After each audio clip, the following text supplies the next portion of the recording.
Rumekta source tayo sa Save More mga boss at mamimili tayo ng mga ingredients na ititinda natin sa paparating na undas. Rumoksi na tayo ng chicken wings dito kay Ropa mga boss. Tapos kuha tayo ng 1 kilong chicken powder mga boss. Tapos kuha na rin tayo ng 1 kilong breadcrumbs. Sundan na rin natin ng 1 kilong mayonnaise. Kumuha na rin tayo ng tuna at saka yung mga yapanit natin. Tapos naglagay na rin tayo dyan ng mustard. Tapos yung mga big time nating keso, tsaka yung mga mixed vegetable, mga gatas na malalapot at malalabnaw. Kuha na rin tayo ng toyo. Tapos yung mga ibang hindi namin napamili rito, doon namin sa palengke roroksihin. Kasi yan, rekta na tayo sa cashier, magbabayad na tayo mga Ropa. Okay na tol. Yan na, tapos na namin bayaran mga boss. Nakasulubong pa natin si Berto ng Sakit 7. Yes, Boss Bam, Boss Mambi. Thank you lagi.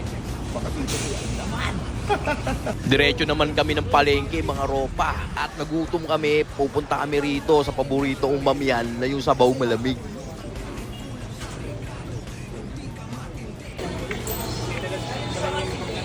Boss J.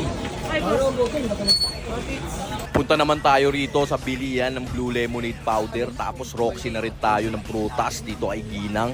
Tapos bili na rin tayo ng mga kailangan pa natin dito kay Ate Girl. Tapos dyan sa sasakyan, lagay na natin yung mga napamili natin.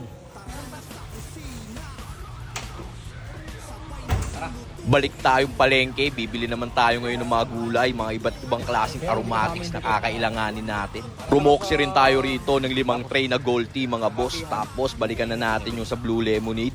Kunin na rin natin yung mga napamili natin dyan. Tapos rekta tayo ng Dasma Packaging, bibili tayo ng lalagyanan ng mga pang-FT nating bebenta. Kasi yan, nagbayad na ako. Tapos lagay na natin sa sasakyan yung mga napamili natin.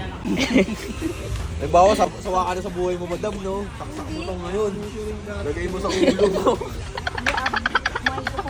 Tamal! Ayun naman pala po. Ayos naman. Tol, kailangan natin bumili nito, Tol. Tol. Yan. No.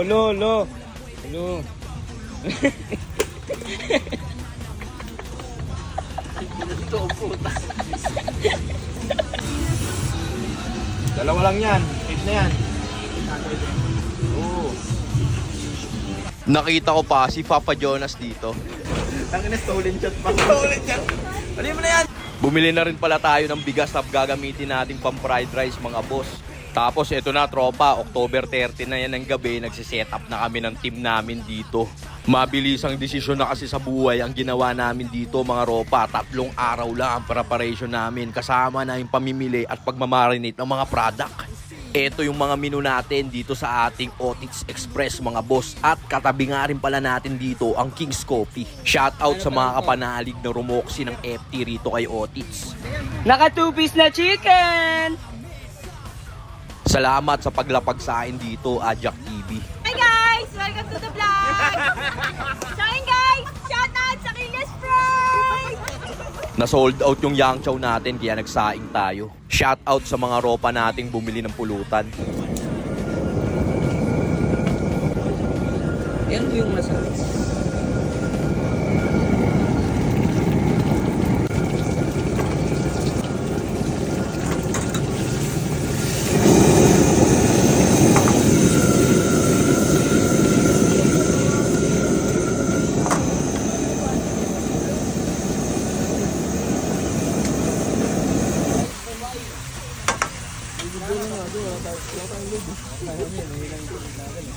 Yan, umaga na yan mga Ropa at nagpapainit ako ng bunbunan.